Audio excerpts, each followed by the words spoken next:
O cão latia ferozmente para a mulher grávida, e a polícia percebeu algo estranho. Era uma manhã tranquila na pacata cidade de Lindenhof. A brisa soprava levemente pelas árvores, e as ruas estavam silenciosas, quando Helena, uma mulher grávida de 7 meses, decidiu sair para caminhar sozinha.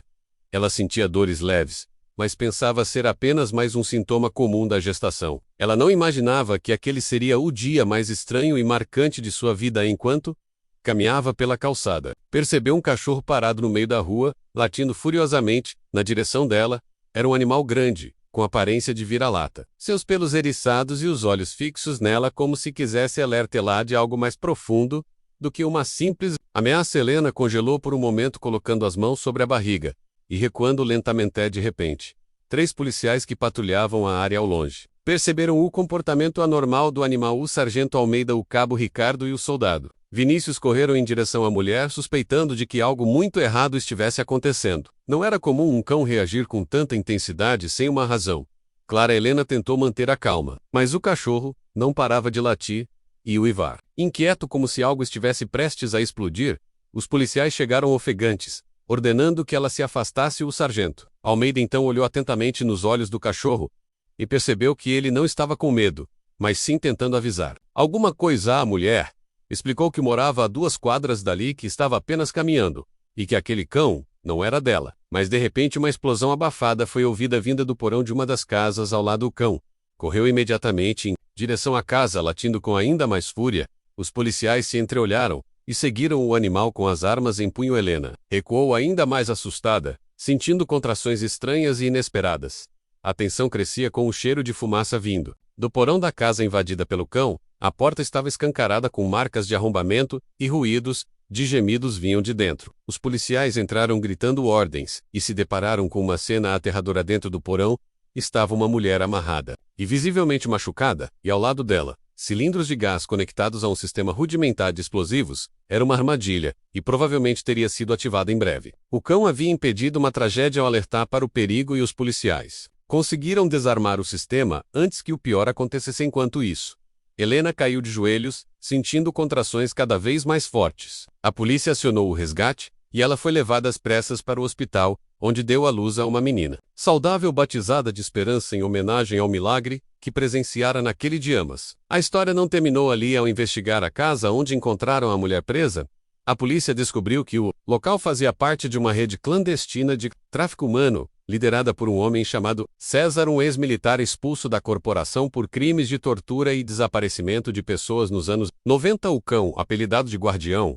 havia fugido do cativeiro dias antes e tentava desesperadamente chamar a atenção de alguém para o esconderijo onde sua antiga dona estava presa. Era um cão treinado para missões militares, mas havia se rebelado ao perceber os horrores cometidos pelo próprio dono. Com a ajuda de Guardião, a polícia conseguiu localizar outros 3 cativeiros e libertar mais 5 vítimas, todas mulheres jovens, e uma delas grávida, como Helena, que havia sido raptada de outro estado meses antes. A conexão entre as vítimas começou a revelar uma trama muito maior e mais obscura do que se imaginava. Helena, agora mãe, lutava para entender como havia sido colocada no centro de uma conspiração tão complexa. A cada depoimento das vítimas, novas peças se encaixavam. O nome de César aparecia como um fantasma nos relatos das mulheres, todas descrevendo seu rosto, seus métodos e o terror de viver dias trancadas em celas subterrâneas. O promotor público entrou no caso exigindo investigação federal, e a mídia começou a pressionar as autoridades.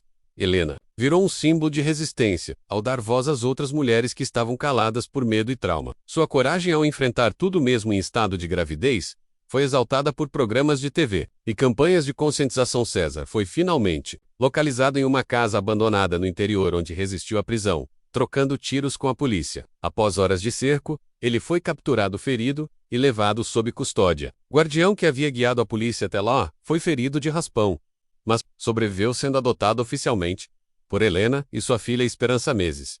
Depois, Helena escreveu um livro contando toda a história. O Cão que Salvou Meu Mundo, que se tornou best-seller nacional. O livro contava em detalhes o dia da explosão, a descoberta da rede criminosa e a forma como um animal rejeitado e maltratado se tornou o herói de dezenas de vidas. O julgamento de César foi um evento histórico. Mais de 30 mulheres prestaram depoimentos, e uma comoção nacional tomou conta do país guardião foi homenageado em uma cerimônia com honrarias da polícia militar, sendo chamado de soldado honorário e símbolo de fidelidade e justiça. Helena continuou dando entrevistas, palestras e participando de movimentos sociais em defesa das mulheres e dos animais abandonados. Ela criou uma ONG chamada Laços Invisíveis, dedicada a reabilitar cães usados em esquemas criminosos e a oferecer suporte psicológico e jurídico a vítimas de sequestro. Anos depois, sua filha, Esperança, cresceu ouvindo a história que mudou o rumo da família e decidiu seguir carreira na polícia em memória do cão que a protegeu mesmo antes de nascer. Guardião, já idoso, foi enterrado no pátio da ONG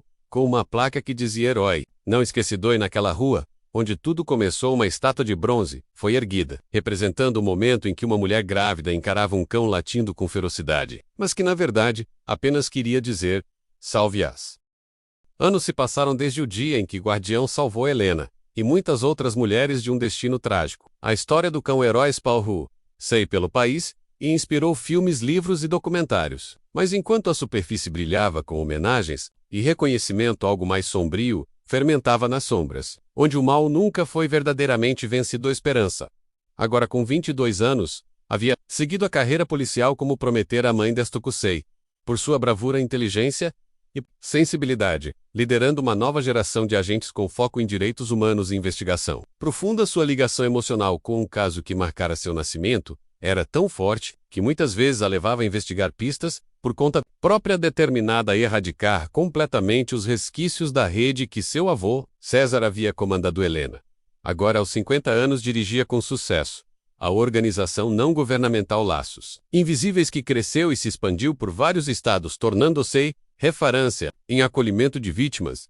e reabilitação de cães resgatados, mas ela ainda sentia que a paz verdadeira não havia sido alcançada. Pesadelos recorrentes a atormentavam, mostrando o Guardião cavando freneticamente, como se ainda houvesse algo escondido. Algo não revelado. Tudo mudou quando uma mulher chamada Turiza apareceu na sede da organização não governamental. Ela estava visivelmente abalada e trazia em seus braços um filhote muito parecido com o Guardião. Disse que o cão apareceu misteriosamente em seu quintal no sul do país e agiu de maneira estranha, cavando perto de uma árvore velha por vários dias. Quando Turiza tentou impedir o cão, ele a guiou até o local e cavou com tanta força que revelou uma caixa metálica antiga com documentos, fotos e um pendrive. As fotos mostravam mulheres e crianças em lugares desconhecidos, com datas recentes, e o pendrive continha vídeos curtos gravados por câmeras escondidas. Todos os arquivos traziam o mesmo nome codificado: Projeto Fênix. Helena reconheceu de imediato o estilo dos vídeos, era idêntico ao encontrado nos esconderijos de César 20 anos antes. Mas havia algo ainda mais perturbador. Um dos homens filmados parecia ser César, apesar de ele ter morrido na prisão anos atrás. Com o material em mãos, Esperança decidiu abrir uma investigação paralela com a ajuda de um pequeno grupo de agentes em quem confiava. Descobriram que antes de morrer, César manteve contato com um grupo internacional de ex-militares e mercenários, que continuaram seu legado. A organização secreta havia se rebatizado como Fênix e espalhado suas operações por diferentes países com células ocultas. As evidências indicavam que um novo ciclo de sequestros havia sido iniciado, desta vez com um foco ainda mais sombrio: o tráfico de crianças e experimentos ilegais com manipulação genética usando DNA animal, em busca de soldados mais resistentes. Helena e Esperança ficaram devastadas com a descoberta, mas sabiam que não podiam recuar. O filhote que trouxe os documentos foi nomeado de Eco em homenagem ao chamado de Guardião e passou a ser treinado pela própria Esperança para se tornar um cão policial como seu antecessor. Mas havia algo em comum em Eco: sua inteligência era acima do normal, seu comportamento quase humano e sua conexão com Esperança era inexplicável, como se fossem ligados por um elo espiritual. As pistas os levaram até uma cidade abandonada no interior do Mato Grosso, onde ruínas de uma antiga base militar escondiam segredos sinistros. Ao investigar os túneis sob a floresta, Esperança encontrou salas com grades, equipamentos de laboratório e marcas de correntes nos pisos e paredes. Lá conheceram uma sobrevivente chamada Lia, uma menina de 14 anos que dizia ter sido salva por um cachorro gigante com olhos dourados e um colar com a palavra Guardião gravada. A revelação caiu como um raio. Helena quase desmaiou ao ouvir aquilo. Seria possível que Guardião tivesse deixado descendentes treinados para continuar sua missão, ou que tivesse sido clonado por aqueles que buscavam usar seu DNA como arma. Esperança decidiu voltar com a menina para a base central em Brasília, onde as autoridades pudessem protegê-la e dar voz ao seu depoimento, mas o inimigo não dormia naquela mesma noite. A ONGs Laços Invisíveis foi invadida por homens armados que destruíram arquivos computadores e levaram 2 filhotes especiais que estavam em quarentena, Guardião 2 e Área, ambos filhos de uma cadela resgatada em uma missão anterior. Helena foi ferida ao tentar impedir a ação, mas sobreviveu com a ajuda de voluntário seco. Latiu sem parar durante a noite tentando alertar sobre o perigo. Mas ninguém compreendeu a tempo Esperança. Ao descobrir o ocorrido, entrou em desespero e decidiu que era hora de agir sem autorização formal. Partiu com sua equipe e Echo para rastrear os sequestradores usando sinais térmicos e rastreamento por satélite. O grupo os levou até uma ilha isolada no litoral norte do país, onde encontraram uma instalação científica secreta camuflada como um centro de pesquisas marinhas. No subsolo estavam mais de 50 crianças desacordadas conectadas a máquinas que pareciam extrair dados neurológicos delas. Cães alterados geneticamente vigiavam os corredores com olhos vermelhos e comportamentos agressivos. Esperança conseguiu infiltrar-se com Echo e libertar algumas das crianças antes que o alarme fosse disparado. Uma batalha intensa aconteceu nos corredores subterrâneos, com explosões, tiroteios e uma corrida contra o tempo para salvar todos os reféns. Echo enfrentou sozinho 3 cães geneticamente modificados e saiu gravemente ferido. Mas vivou. A operação terminou com a destruição da base e a prisão de vários envolvidos, inclusive um cientista alemão chamado Friedrich, que revelou que o projeto Fênix pretendia clonar Guardião em massa para criar cães soldados e manipuladores cerebrais.